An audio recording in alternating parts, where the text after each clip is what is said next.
no nome de Jesus Cristo. Amém. Louvado seja Deus. Irmãos, nós estamos estudando o livro de Esther nos domingos pela manhã. Esta literatura conhecida entre os judeus como o livro da providência divina. Vocês já pegaram isso aí, não é? O livro de Esther é o livro da providência divina. A gente tem feito essa exposição, eu estou pregando ela, e a pregação, meus irmãos, ela é mais estendidinha mesmo, porque eu estou pregando o capítulo inteiro. Então, a pregação está indo lá para 1h10. Eu peço aos irmãos que estejam sempre pacientes com isso e possam receber bem a palavra de Deus.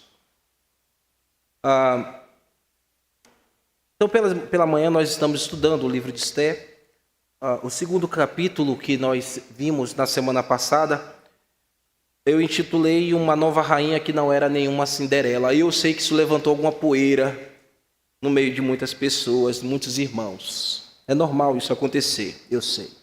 E na primeira cena eu chamei Consolem o Rei ou Estaremos Perdidos. A gente viu que os jovens conselheiros do Xerxes, que é Assuero, estavam elaborando um plano para livrarem a sua pele, a pele deles, porque o rei havia retornado de uma campanha militar mal sucedida lá entre os gregos, no norte, na parte central da Europa ali. E ele não teve sucesso nessa guerra. Ele voltou daquela região de uma batalha perdida, ou de batalhas perdidas contra os gregos. Ele voltou desgostoso, e ali o rei quis buscar o consolo em sua rainha. Mas Vasti já havia sido destituída, porque houve uma persuasão da parte de Amã, que fez com que o rei assinasse um decreto irrevogável que destituiu a sua amada rainha. Como eu já estava dizendo para vocês no sermão passado, ele fez um concurso. Na verdade, esses jovens elaboraram um concurso para buscar uma nova rainha em um decreto inquestionável. As meninas seriam pegas das suas famílias, as jovens e as moças e as virgens belas, e deveriam vir até a cidadela de Suzã. E seriam mulheres de todo o império da Pérsia. O rei se deitaria com aquelas virgens e depois de ter noites de prazeres, ele deveria escolher a nova moça ou a nova rainha no lugar de Vasti. Como Assuero era um homem, irmãos, muito sensualista e completamente erotizado, é só você lembrar daquele pedido insano que ele fez. Ele queria que a sua rainha chegasse portando apenas a coroa real e completamente nua.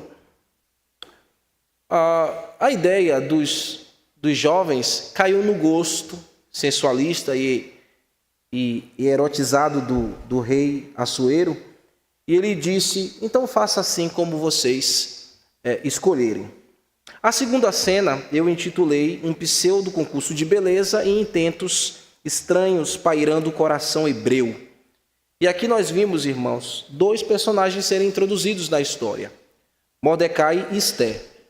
E eu mostrei para vocês a influência de Mordecai sobre a Hadassa, que é Esther, uma vez que ele assumiu o papel de pai adotivo de Esther. O texto nos mostrou que Esther havia ficado órfã de pai e mãe, e o seu primo mais velho que é Mordecai, acabou assumindo ela como filha. E mostrei para os irmãos que o autor fez questão de frisar que tanto a mãe e Hadassa tinham uma nacionalidade, tinham um povo. Automaticamente se subtende também que o autor está comunicando que eles tinham um Deus. E a gente sabe que o livro não comunica o nome de Deus, mas compreendemos que este Deus aqui, o Deus que Mordecai e Esther pertence, ao Deus de Abraão, de Isaque e de Jacó, o Deus soberano, e que na sua providência ele guia o mundo e a história, e está guiando também a sua vida. Eu mostrei para vocês como Deus favoreceu Esther. Ela foi introduzida no harém do rei, vocês lembram? E quando ela chegou lá no harém do rei, ela recebeu todas aquelas importâncias e privilégios com distinção diante de suas concorrentes. E Deus foi dando a Esté favores, e isso, obviamente, espelhado pelos eunucos. Então havia uma distinção ali e um favor que Deus estava atribuindo a Esté. E eu sempre mostrei para vocês que este favor que os homens estavam dando a Esté provinha, na verdade, de Deus, porque Deus tem um plano muito maior que Esté não conseguia ainda entender, e nem mesmo Mordecai. Apesar de Esté e Mordecai não terem categorias de compreender o futuro, mesmo com as suas motivações estranhas, porque eu disse a vocês, a mãe Esté queria, na verdade, era ascender politicamente e socialmente. E a troco de qualquer coisa, eles estavam suprimindo a sua identidade. Esté já estava toda envolvida com aquele glamour de todas aquelas facilidades que ela recebeu, e eu mostrei para vocês com detalhes no sermão anterior. Eles estavam afogando sua identidade e assumiram até nomes pagãos, coisa que a gente viu que era uma naturalidade na época, mas eles não poderiam assumir, e eu mostrei para vocês o exemplo de Daniel e aqueles outros 3 amigos que não se prostraram. Até porque o nome Radassa, irmãos, a rainha Esté, né, o nome Radassa, significa uma murta, uma planta, eu mostrei para vocês, de fragrância aromatizante e de efeito medicinal. E apliquei para vocês dizendo que a nossa vida, a gente não pode esconder nosso caráter e não podemos esconder a nossa identidade em Deus, porque Ele nos fez, pelo Espírito Santo, como aqueles que são portadores do bom perfume de Cristo. E que quando levamos o Evangelho às pessoas, nós levamos a cura para a alma de muita gente. Até mesmo cura física, né, irmãos? Nessa cena nós vimos que Mordecai e Esté são de Deus. Eu frisei isso para os irmãos. Eles são de Deus, mas até aquele momento eles estavam iludidos com a glória da Pérsia. E eu mostrei que a gente também pode cair nesse mesmo laço. E neste ponto, nesta ocasião, eu também lembrei aos irmãos que tanto Mordecai quanto Esté são tão pecadores como qualquer um de nós. E por isso pairava nos seus corações sentimentos estranhos, como podem pairar também em nossos corações. Aí, por isso que ela não era aquela rainha que não era nenhuma Cinderela, como eu disse para vocês. E por nós apenas, irmãos, ter o acesso da sinopse apenas da história, nos foi furtado os detalhes do texto. E por isso a gente sempre colocou Esté naquele poste de santidade libada. E não é bem assim. Nenhum homem na Bíblia tem essa posição. Nem mesmo Daniel, viu? Daniel, se você for estudar a história dele, você não vai encontrar um erro. Mas ele é pecador como qualquer um homem. O único que é ilibado é Jesus Cristo, homem. Deus, homem. Então, meus irmãos, seguiu-se para outra cena que eu falei que foi a coroação da rainha, né? A mais amada foi coroada e o reino ficou em festa. Então o rei foi consolado, as virgens mais formosas perderam o seu lugar para Esté. Esté mostrou-se graciosa diante de Assuero, Deus a favoreceu e lhe deu o trono que era de Vasti. Isso para cumprir um propósito maior. E claro, para variar, Xerxes mandou fazer um outro banquete, que foi conhecido nas escrituras como o banquete da rainha. E eu disse às irmãs que Esté não ia para a casa das mulheres, porque agora ela vai morar no palácio. Ela agora é rainha. E a gente viu a última cena que foi, eu chamei de o atentado contra o rei desarticulado e um herói por um tempo esquecido. Mostramos que Mordecai descobriu um plano de assassinato contra Assuero. A rainha foi e contou ao rei esse plano, porque Mordecai contou à a rainha contou ao rei, foi averiguado aquela articulação, e então foi confirmada que Bigtan e Teres, que eram os 2 eunucos que ficavam à porta tramando contra Assuero, foi confirmado que eles queriam assassinar o rei. Eles foram enforcados. Porém, irmãos, o herói foi esquecido por um tempo, mas eu falei para os irmãos que era necessário que Mordecai ficasse no esquecimento, porque tem algo muito maior que está se avizinhando. No capítulo de hoje, irmãos, eu intitulei Uma Rixa Antiga e um Plano de Genocídio.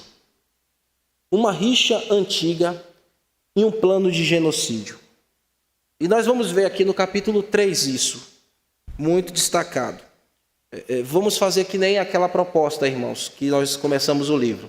Vamos lendo as porções, eu vou apresentando as cenas dessas porções para os irmãos, e eu quero que os irmãos imaginem sobre isso, e ao mesmo tempo aprendam sobre esse livro, e a gente vai fazendo as nossas aplicações já no meio da pregação mesmo, tá bom?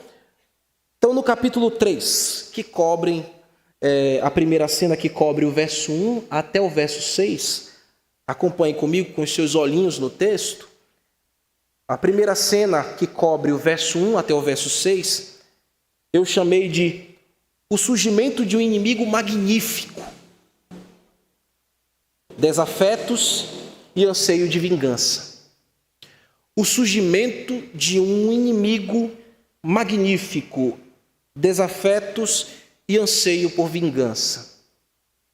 Irmãos, pense em um reino tranquilo. Súditos felizes. O rei havia manifestado muita generosidade. A gente vai ver isso lá na frente. Eu vou falar depois sobre isso. Então, muitos povos conquistados estão dentro do império felizes. É o império mais poderoso. É o povo mais rico. É o imperador mais formoso. É o imperador mais famoso. E tem a rainha mais bela. Então, todo mundo está feliz. Vamos aqui ao verso 1. Depois destas coisas, o rei Assuero engrandeceu a Amã, filho de Amedata, a Agagita, e o exaltou, e lhe pôs o trono acima de todos os príncipes que estavam com ele. Todos os servos do rei, que estavam à porta do rei, se inclinavam e se prostravam perante Amã, porque assim tinha ordenado o rei a respeito dele. Mordecai, porém, não se inclinava nem se prostrava. Então os servos do rei, que estavam à porta do rei, disseram a Mordecai: por que transgrides as ordens do rei? Sucedeu, pois, que, dizendo-lhes eles isso dia após dia, e não lhes dando ele ouvidos, o fizeram saber a Amã, para ver se as palavras de Mordecai se manteriam de pé, porque ele lhes tinha declarado que era judeu. Vendo, pois, Amã que Mordecai não se inclinava nem se prostrava diante dele, encheu-se de furor.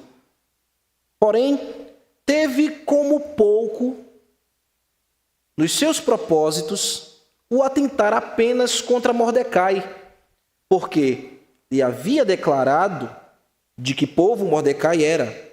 Por isso procurou Amã destruir todos os judeus, povo de Mordecai, que havia em todo o reino de Assuero. Irmãos, algum tempo se passou depois da coroação de Ester, aquele episódio que Mordecai ajudou a desarticular aquele plano sórdido de destruir a vida do rei. Passado então esses fatos que duraram alguns anos, e comentaristas não têm muito por certo quanto tempo assim, algumas pessoas chegam a dizer mais ou menos uns 10 anos. Passados-se esses fatos, surge ou é introduzido no cenário histórico aqui que nós estamos analisando um outro personagem. E esse personagem, seu nome é Amã. A gente vai falar muito sobre ele hoje e no sermão seguinte. Este personagem é muito importante neste enredo, irmãos, porque a sua introdução introduz também o pano de fundo que destaca aquela grande providência de Deus para com o seu povo, que se tornou indelével, ou vai se tornar indelével para nós aqui no texto a partir de então. O Deus todo maravilhoso, soberano, que vai livrar o seu povo, o seu remanescente, que nós sabemos que parte dele ainda habita na cidadela de Suzã, mas estão espalhados em todo o império persa. Alguns já tinham voltado para o seu território, para Israel, para Jerusalém, digamos, E outros ainda estavam em outras províncias do Império Persa. Saibam que Israel, ou Jerusalém, é província do Império da Média e da Pérsia nesse momento histórico aqui. O relato bíblico, meus irmãos, diz que este homem é filho de Amedata, agagita. Segundo os historiadores e comentaristas bíblicos, Amã seria o quê? Descendente dos amalequitas. O termo agagita, que você vê aí no texto, conecta esse personagem Amã a Agag. Agag era rei dos amalequitas, conforme mencionado lá no primeiro livro de Samuel, no capítulo 15. Não precisa ir, não. Os amalequitas, irmãos, eram inimigos históricos do povo de Israel. E os descendentes de Ameleque, neto de Saul, isso a gente encontra lá em Gênesis, capítulo 36, Ameleque e os seus descendentes, o que eles fizeram? Eles atacaram os israelitas de forma covarde no Êxodo, quando o povo de Israel deixou o Egito e estava em peregrinação, e ainda estavam cansados, não tinham habilidades de guerra, porque era um povo que plantava e que cultivava e que cuidava de animais lá no Egito, não tinha trato com espadas, e eles atacaram o povo hebreu de forma covarde. E isso está registrado lá nas Escrituras, no Velho Testamento. E por causa desse ataque covarde, Deus decretou que o povo de Ameleque seria destruído e riscado da face da terra.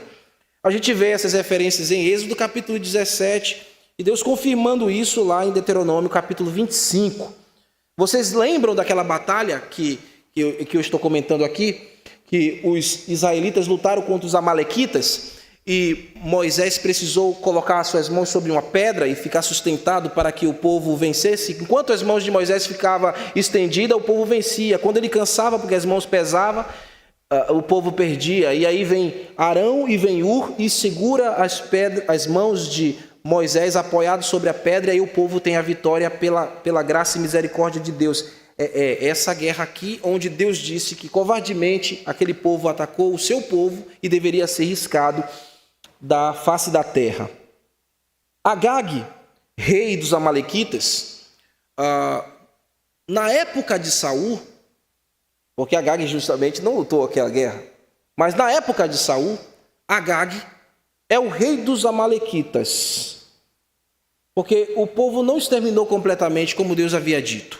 E no dia do acerto de contas, está registrado lá em primeiro livro de Samuel, capítulo 15, Saul cercou os amalequitas e destruiu, arrasou o povo, mas ele guardou os melhores dos despojos e trouxe escravo, trancafiou Agag. Mas Deus havia dito que tinha que destruir todos. Aí o profeta Samuel vai e, como julgamento divino, matou Agag com suas próprias mãos. Vocês lembram disso? Lembram dessa história? É nesse mesmo dia que o reino de Saul é retirado de suas mãos por causa da sua desobediência. Então, irmãos, só para conectar isso aqui, esse personagem e de onde ele vem, Agag. Essa designação agadita, então, agagita, pode confirmar, segundo os relatos que eu acabei de dizer para os irmãos, que ele descende do povo inimigo do povo de Deus. E então Amã devia trazer, por causa desse histórico, uma rivalidade e uma ira muito grande contra o povo de Deus, uma inimizade contínua no seu coração. Coisa que sempre esse povo amalequita tinha contra os israelitas. O fato, queridos, é que Amã, esse personagem aqui agora nos dias de Esther, ele recebeu de Xerxes, ou Assuero, o posto mais honrado de todo o império. Entre todas as 127 províncias, Amã, e que tinham vários sátrapas e príncipes, Amã recebeu o posto mais alto. E o nome Amã significa o magnífico. Por isso que eu disse que surge um magnífico inimigo. Então, o nome magnífico de Amã coadunou com o posto que ele recebeu, um posto elevadíssimo. Ele foi promovido à autoridade máxima no império da Média e da Pérsia. Ele só perdia em autoridade para o próprio rei Assuero. Ele se tornou o oficial mais poderoso da corte e, com a sua autoridade, estava sobre todos os príncipes e todos os principais conselheiros do imperador. Ele se tornou como uma espécie de primeiro-ministro. O primeiro-ministro em um país que é governado de forma monárquica, ele é a segunda pessoa de maior autoridade dentro daquela nação. Assim é esse homem, Amã, inimigo do povo de Deus. Essa posição, meus amigos e irmãos, de autoridade nas culturas antigas, assim, fora do ponto de vista da Média e da Pérsia, civilizações mais para frente, mais recente, como civilizações islâmica, ou dentro do próprio império do período medieval, ou dentro dos impérios otomanos, que são antigas civilizações. Essa posição era uma posição magnificente realmente. E essa autoridade, dentro agora do império da Média e da Pérsia, alguns comentaristas bíblicos diziam que se coadunava com a liderança máxima desses outros povos que eu acabei de dizer. Ou seja, Amã foi comparado com uma expressão conhecida como grão-vizir. Grão-vizir era para destacar alguém que se comportava com extremo poder absolutista e que possuía o maior cargo supremo depois de um rei ou de um governante máximo de uma nação. E podia administrar conforme ele quisesse os seus preceitos e os seus planos como ele quisesse. Então, meus irmãos, veja o calibre de inimigo que se levanta contra o povo de Deus. Um homem que tem autoridade e poder para fazer o que ele quisesse. A imagem aqui, meus irmãos, é que ressurge um inimigo antigo contra o povo de Deus, como nas tradições antigas, dos mitos antigos gregos, como aquela fênix que se renasce das cinzas. Vocês já ouviram falar disso? A fênix que sempre se renasce das cinzas. Amã é tipo se tornando como deuses e achando que tem poderes magníficos para ditar as regras dos cidadãos conforme o que eles julgam e acham o que é certo. Todos deveriam reverenciar este homem, um homem poderoso. Todos deveriam se curvar a esse homem. Era uma tradição do passado. Tanto os judeus como qualquer povo reverenciava as autoridades. Você vê no próprio contexto histórico no passado, você vê Daniel até dizendo, salve o rei, salve o rei Dário, salve o rei Nabucodonosor. Isso era uma prestação de reverência, isso aqui não é idolatria. Mas o que acontece aqui, meus irmãos, é que os eruditos afirmam que Mordecai, por ser um judeu, ele jamais iria se reverenciar a um homem, qualquer que seja, que arrogasse para si prerrogativas que pertencem apenas ao único Deus verdadeiro. Era isso que Amã estava arrogando, na verdade. Os comentaristas dizem isso. Ele se achou tão magnífico, tão poderoso, que ele se colocou como uma espécie de Deus, ou semideus, ali no império da Média e da Pérsia. Agora, Amã possui todo o poder, pessoas devem se reverenciar e se prostrar diante dele, ele possui status de divindade. Isso, meus irmãos, é o que acontece, como eu disse, no velho continente que nós vivemos hoje, no velho tempo que nós vivemos hoje. Pessoas que se arrogam como Deus e querem, exigem que sejam adorados, aclamados em nosso meio. Eles acham que são magníficos, mas na verdade nós sabemos que só existe um magnífico, a saber, o Senhor Jesus Cristo. É a Ele que nós adoramos na sua beleza, na sua glória e no seu poder incomparável. Amém? O magnífico da nossa vida é Jesus Cristo. Amã ficou sabendo que O único que não se prostrava era um judeu. Uma vez que os oficiais, vocês viram na leitura, ficavam insistindo dia após dia: por que que você não se prostra? Por que você está sendo desobediente ao rei? E ficavam importunando Mordecai dia após dia, ao ponto de Mordecai revelar a sua identidade. Aí ele diz: sou judeu, é isso? Sabe, meus irmãos, isso aqui é muito providencial. Deus passou a incitar o coração daqueles homens a importunarem dia após dia Mordecai, para que ele soubesse de onde Mordecai pertencia, e claro, isso fazendo como que Deus estivesse reconduzindo o caminho de Mordecai novamente a Deus. Aquelas indagações era como que se fizesse Mordecai cair em si e começar a pensar realmente a que povo ele pertence, de onde ele veio. Ó, meus irmãos, talvez Mordecai tivesse pensado: agora é hora de assumir quem realmente eu sou. Agora é hora de assumir que eu sou um judeu, mesmo em terra estranha, mesmo diante desse inimigo poderoso. Eu tenho um povo, eu tenho um Deus. E isso é muito importante para todos nós aqui, queridos, porque Deus envia muitas pressões para que nós possamos refletir quem somos. Talvez Deus está enviando uma pressão aguda para você refletir realmente quem você é. Deus envia as indagações ao seu coração para que no meio das indagações você seja redirigido à vontade de Deus, à vontade divina. Deus envia os porquês a você para que você seja dirigido a quem você pertence. Por que se levantam alguns inimigos? Porque às vezes você tem perdas. Porque às vezes você chora. Porque às vezes você se sente inseguro. Lembrem que este livro é o livro da providência. Lembrem que este livro é o livro da soberania. Deus, na sua providência maravilhosa e soberania, conduz todas as coisas para nos redirigir para Ele. E talvez você está sendo vítima agora de alguma destas coisas para um plano maior, para você ser reconduzido a Deus. E aqui nós estamos vendo, irmãos, agora Deus redimindo o coração de Mordecai. Mesmo que em uma leitura rápida a gente não perceba isso tão claramente.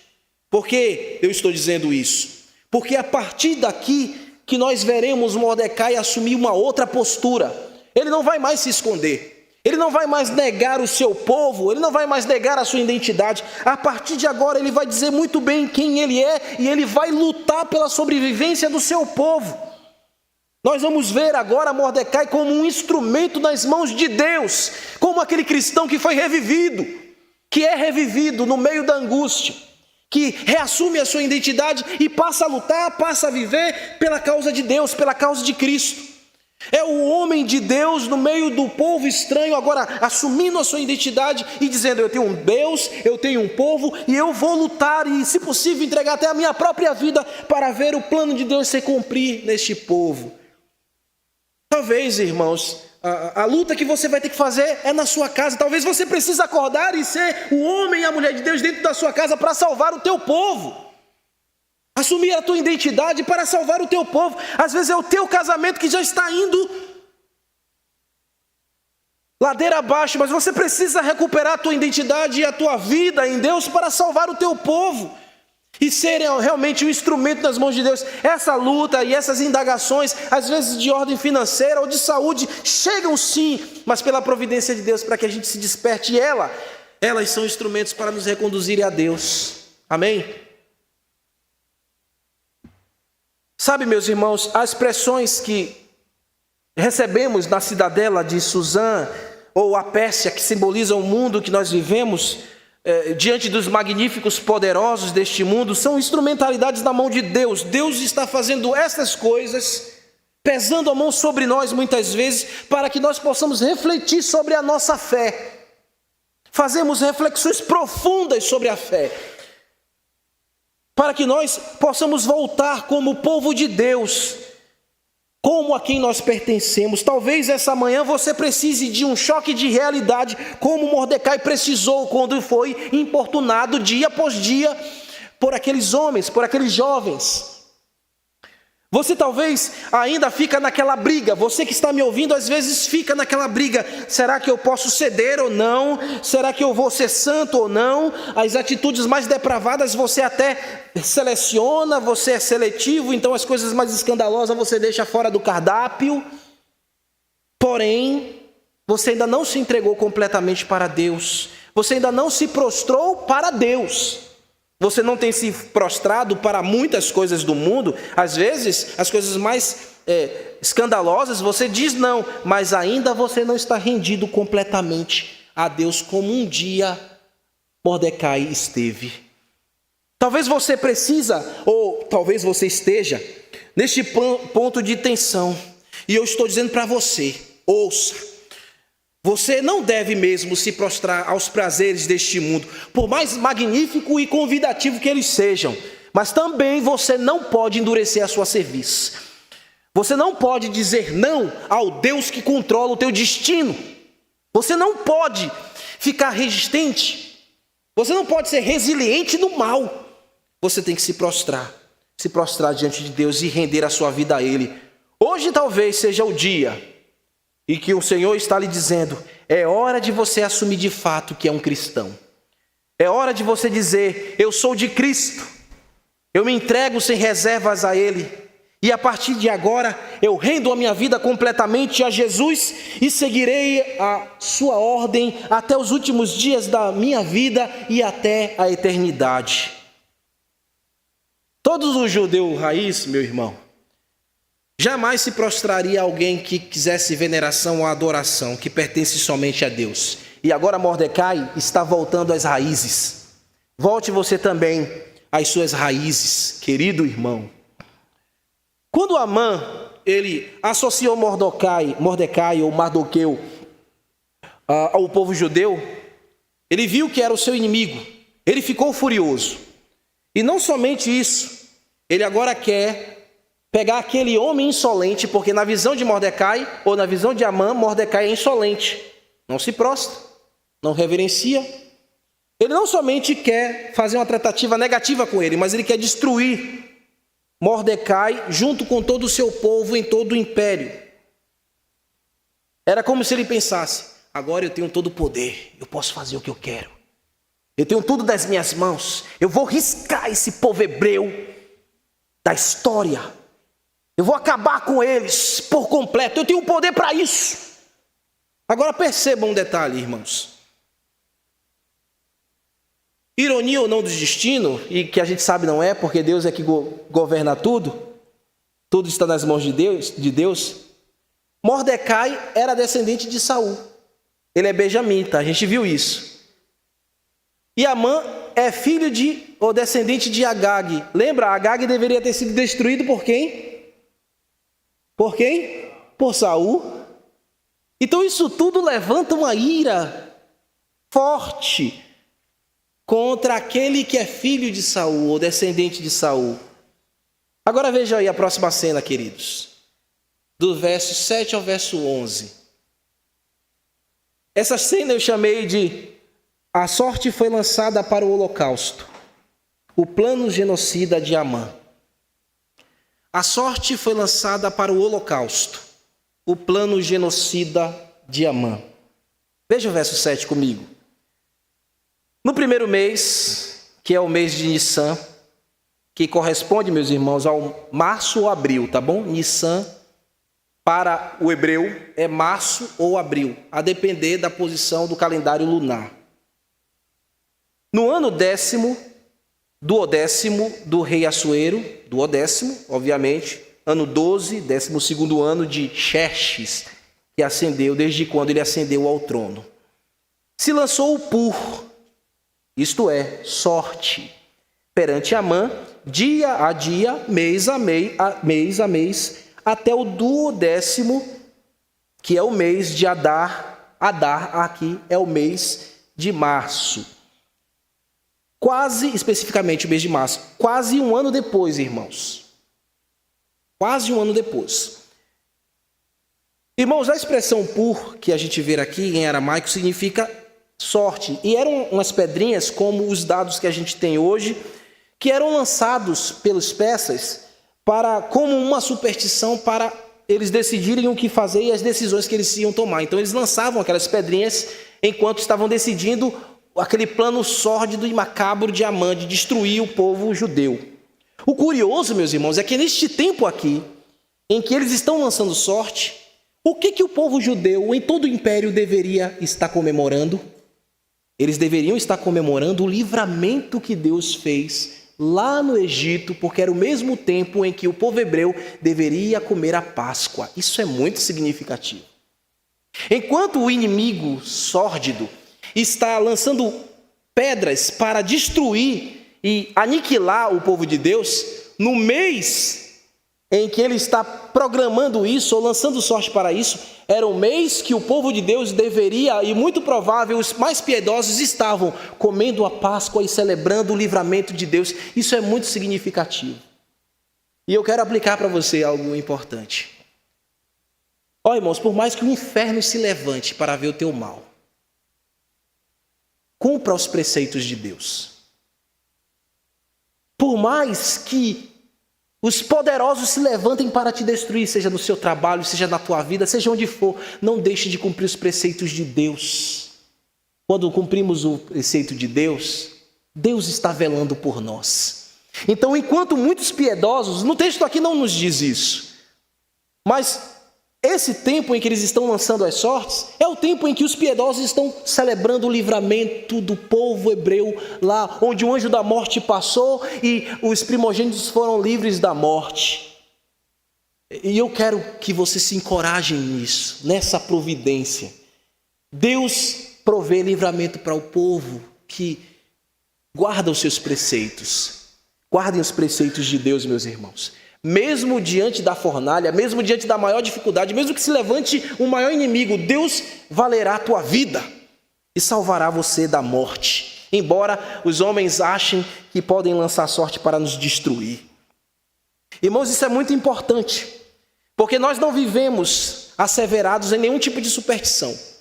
Nós não vivemos baseando a nossa vida sobre o controle do que nós achamos. Nós sabemos que quem controla a nossa vida é Deus. Até mesmo o tempo em que a mãe estava ali jogando as pedrinhas, Deus estava providencialmente comunicando já o seu livramento enquanto os piedosos estavam comendo a Páscoa. Isso é maravilhoso, meus irmãos. Deus sempre proverá para nós. Deus sempre proverá para você. Se você, no meio da sua angústia, esqueceu disso, eu quero te lembrar. Há piedosos que estão celebrando o livramento, mesmo nos momentos mais difíceis. Ainda isso estava velado aos judeus. Ainda isso estava velado a todo o povo espalhado do império. Mas Deus, de forma maravilhosa, está conduzindo a história. E isso também comunica grande afirmação que nós temos em Deus. Ainda aqui nesta cena, veja como Amã ele foi usando a sua posição de líder máximo, e obviamente vocês sabem, depois de Xerxes, ele começou a induzir ou persuadir o rei, ganhando a sua confiança e também a sua influência. Vejam, olhem comigo, verso 8. Então Amã disse ao rei Assuero: existe espalhados, olha só a formação rateira, existe espalhado, disperso entre os povos, em todas as províncias do seu reino, um povo cujas leis são diferentes das leis de todos os povos, e que não cumprem as do rei, pelo que não convém ao rei tolerá-los. Percebam, irmãos, como Amã está sendo capcioso nas palavras. Percebam como ele está sendo tão maquiavélico, destilando seu veneno contra o povo judeu e inoculando como uma serpente traiçoeira no coração de Assuero. Trocadilho, né? E como é que ele estava fazendo isso? Ele estava mexendo no brio de Assuero. Ele estava mexendo no orgulho imperialista. Olha, eles não querem se prostrar, eles não querem atender ao rei, atender ao imperador. Ele estava tocando na opulência do rei, na vaidade do rei. Amã continua dizendo, veja o verso 9. se bem parecer ao rei, decrete que sejam mortos. E nas próprias mãos dos que executarem a obra, eu pesarei 10.000 talentos de prata para que entrem nos tesouros do rei. A sede por aniquilação dos judeus era tamanha que Amã resolveu financiar grande fortuna para capturar de vez o convencimento do seu monarca. Ele primeiro vendeu um tipo de lealdade com segundas intenções, e agora ele propõe o extermínio do povo de Deus. E diz, olha, há um povo rebelde aqui que precisa ser exterminado. E ele promete e garante que vai pesar nos cofres do rei cerca de 10.000 talentos de prata. O que isso significa, irmãos? Segundo o pastor John MacArthur, que é um grande comentarista, que nós confiamos, 10 talentos de pratas corresponderia a 375 toneladas de prata. Imagina, Cleide. 375 toneladas de prata. Ó, irmãos, este peso não é um consenso entre os comentaristas não, viu? Porque há comentaristas que dizem que este peso seria 340 ou 350. Seja 340 ou 375, apesar de eu me inclinar mais aos cálculos de John MacArthur, o que significa é que 300 toneladas é muito dinheiro. 300 toneladas de prata é muito dinheiro. Então eu me propus trazer para os irmãos aqui em cifras americanas. Corresponderia então, esses 10.000 talentos de pratas ou 375 toneladas de pratas, seriam 376,32 milhões de dólares. Isso é pouco dinheiro na sua conta, Lucenildo? No seu cofre? Já pensou, meu filho? E se a gente for transformar isso, viu, Jorlando? Se a gente for transformar isso em cifras de nossa moeda, seria 1,882, 1.882 milhões de reais. É pouco dinheiro, irmã Lúcia, para a senhora administrar? Não, né? Dá para a gente fazer uma festa, né? É. Bem provável, irmãos, que Amã não possuísse esse dinheiro. Ele era pobre e ascendeu agora. Mas ele já está rogando tanto que ele propõe, segundo John MacArthur, dar em menos de um ano ao rei, naquele ataque terrorista, digamos assim, cerca de 70% de todo o rendimento de todo o império.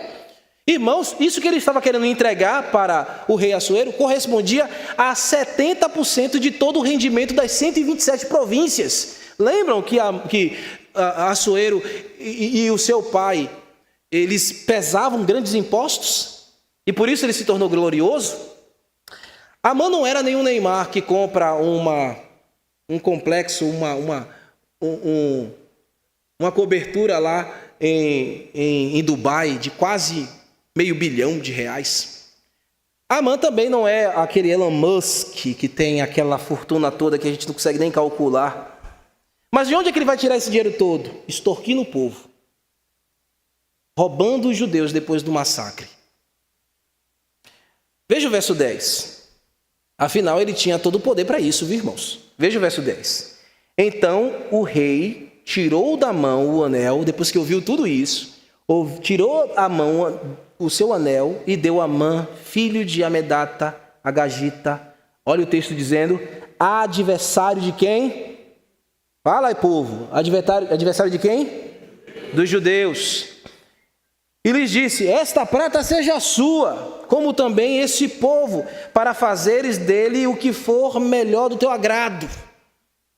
Agora aqui o autor está deixando muito claro para nós, como letras garrafais, que Amã é inimigo do povo de Deus. Está aqui agora em letras garrafais. O verbo hebraico, Sara, traduzido no termo adversário, implica uma ação deliberada de perseguição e opressão extrema.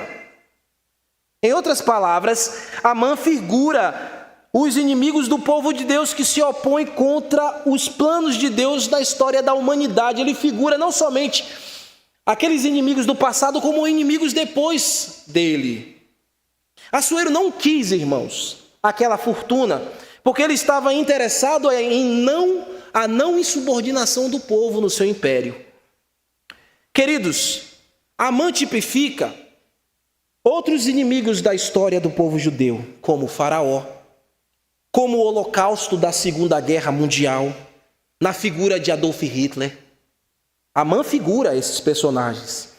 Adolf Hitler e seu regime nazista que dizimou em uma tentativa genocida, porque pela misericórdia de Deus ele não conseguiu, mas ele matou cerca de 6 milhões de judeus, fora os ciganos, pessoas com deficiências físicas, poloneses, soviéticos, homossexuais e como também cristãos de variadas denominações no período nazista da Segunda Guerra Mundial.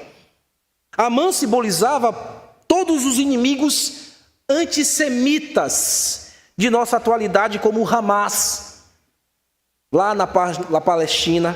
Ele tipifica o Hezbollah, lá no Líbano. Ele também é uma tipificação do Ku Klux Klan, lá dos Estados Unidos, que são seitas e grupos antissemitas, ou seja, que lutam contra os judeus.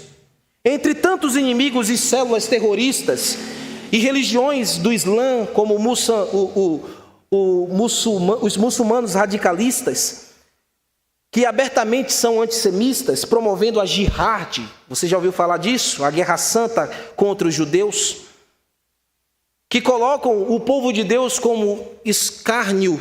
E obviamente eu estou me referindo ao povo judeu aqui, irmãos. Não estou fazendo uma aplicação a nós. Nós somos povo de Deus, sabemos, porque somos igreja. Mas eu estou sendo bem específico aos judeus.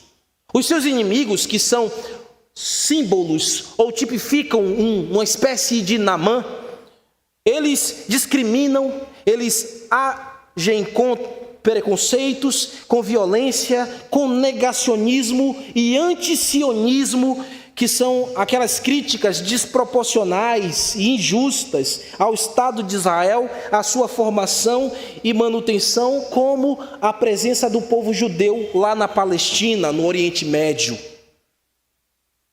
Nós estamos cansados, irmãos, de ouvir que os mísseis estão sendo lançados contra os judeus. Nós estamos cansados de saber que os povos árabes se levantam e bombardeiam a Cidade Santa e outros pontos do território israelense.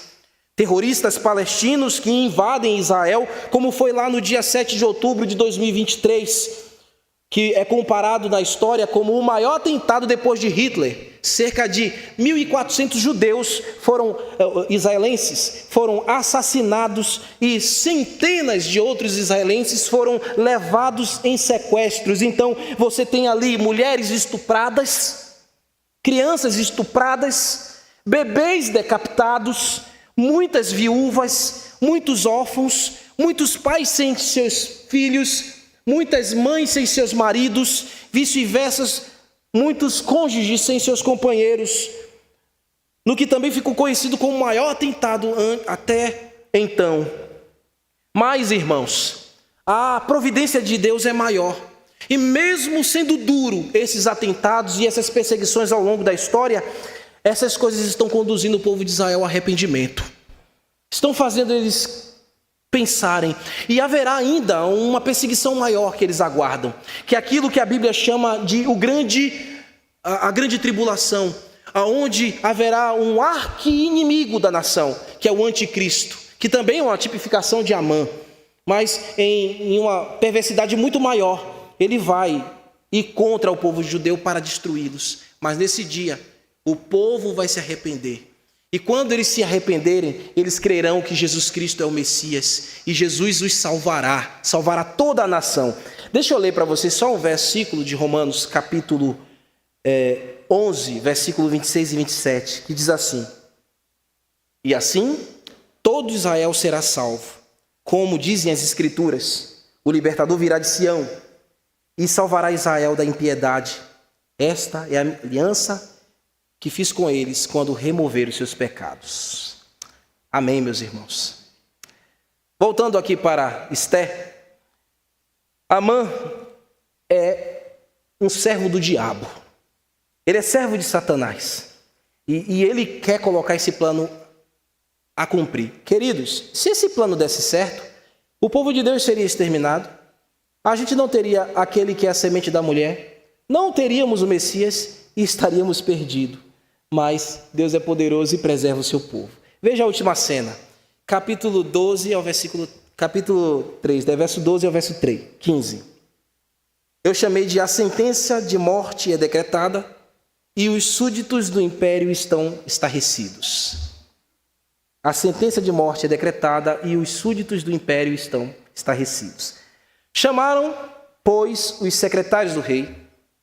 No dia 13 do primeiro mês, e segundo ordenou Amã, tudo se escreveu aos sátrapas do rei, os governadores de toda a província e os príncipes de cada povo, a cada província do seu próprio modo de escrever, a cada povo a sua própria língua, em nome do rei Assuero se escreveu, e com o anel do rei se selou. Enviaram-se as cartas por intermédio dos correios, e todas as províncias do rei para que se destruísse, matasse e aniquilasse de uma vez todos os judeus, moços e velhos, crianças e mulheres, em um só dia, no dia 13 do 12º mês, que é o mês de Adar, e que lhes saqueassem os bens. Tais cartas encerrava o traslado do decreto para que se proclamasse a lei em cada província. Esse traslado foi enviado a todos os povos para que se preparassem para aquele dia. Os correios, pois, impelidos pela ordem do rei, partiram incontinentes e a lei se proclamou na cidade de Suzã, na cidadela de Suzã. E o rei e Amã se assentaram a beber, mas a cidade de Suzã estava perplexa. Obviamente, o império ficaria todo estarrecido com um decreto dessa natureza, irmãos. Olhem, há alguns anos atrás ele havia marcado positivamente o seu povo. O que ele fez? Ele diminuiu as taxas de impostos, ele fez várias festas e vários banquetes, ele deu vários presentes ao povo e agora ele sanciona um decreto que vai exterminar parte do povo que ele mostrava tanto apreço. Isso realmente é de estarrecer. E ele ainda chancelou com o seu anel aquele plano sórdido de Amã de destruir todos os judeus em um só dia. O dia seria entre 7 a 13 de março do ano 473. A gente viu ali do dia 13, né, irmãos? Mas há um cálculo aqui, eu quero deixar isso claro para vocês, porque às vezes numa versão que você tem aí mostra dia 7 de março. Em outra versão diz que é dia 13 de Adar, que é março. Que diferença é essa? Eu estou trazendo, porque o calendário judeu é o calendário lunar. Por isso que os cálculos do calendário lunar ficam aí no dia 13 de março. E o calendário gregoriano fica entre dia 7 e 13 de março. Então era aceito pelos historiadores entre dia 7 e dia 3, por causa do calendário gregoriano, que é o calendário que a gente segue. Calendário judaico, o calendário lunar. Fica aí essa explicaçãozinha, porque parece uma aparente discrepância, né? Mas é assim que a gente soluciona essas aparentes contradições da palavra. Com uma data ou outra está certa. Depende só do calendário que você está pesquisando, tá bom? Pode ser o calendário gregoriano ou pode ser o calendário judaico, que é lunar. Então, mas enfim, trata-se de o dia onde os judeus seriam destruídos, mortos e aniquilados. E não haveria, irmãos, piedade. Morreriam todos, crianças, mulheres, jovens, anciãos. Não haveria pena para nenhum deles. E o primeiro-ministro estava sentado, bebendo, embriagado com o rei. Imagine a cena. Enquanto toda a cidadela de Suzã está aterrorizada. Aonde o decreto chegava, o povo ficava estarrecido. Como é que pode? Que cena terrível, irmãos. Os nossos irmãos, os judeus, estão contando os dias para a sua matança. E esse decreto correu velozmente. E eu concluo dizendo, nas palavras sábias de Salomão, Provérbios 16, versículo 33. As pessoas podem lançar a sorte no regaço, em algumas versões. Mas o decreto final vem do Senhor. Por quê, meus irmãos? Nem Amã e nem Xerxes sabia que há um Deus nos céus, entronizado em santidade, guardando e velando o seu povo. Esse dia não vai acontecer por causa da soberania de Deus. Enquanto Amã está sentado arregaladamente e rindo, feito aquele vilão de cinemas, vou destruir os meus inimigos, Deus está no céu garantindo a salvação do seu povo. Enquanto os inimigos, nossos inimigos, estão rindo de maneira sórdida contra nós, há um Deus entronizado no céu, entronizado no santo templo, no seu trono de santidade, velando por nós com a sua mão estendida, e nós veremos que quem ri por último, ri melhor. Mas isso será cena para os próximos capítulos. Amém, meus irmãos? Vamos ficar de pé e vamos orar.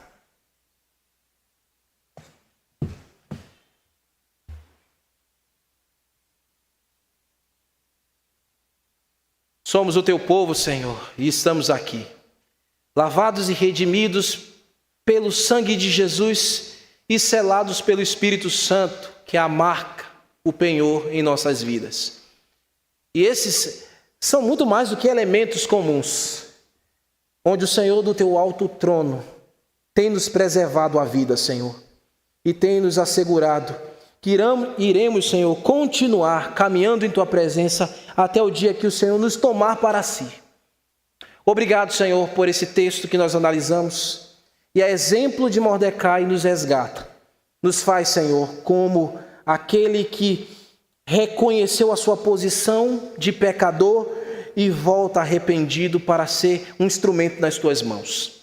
E também, Senhor, nos faz enxergar que por mais que o mundo produza inimigos magníficos, o Senhor é maior, o teu plano é poderoso e o Senhor nos sustentará em fé até que nós cumpramos cabalmente aquilo que o Senhor, pela tua providência soberana, já estabeleceu. Abençoa esta igreja, Senhor, na exposição deste livro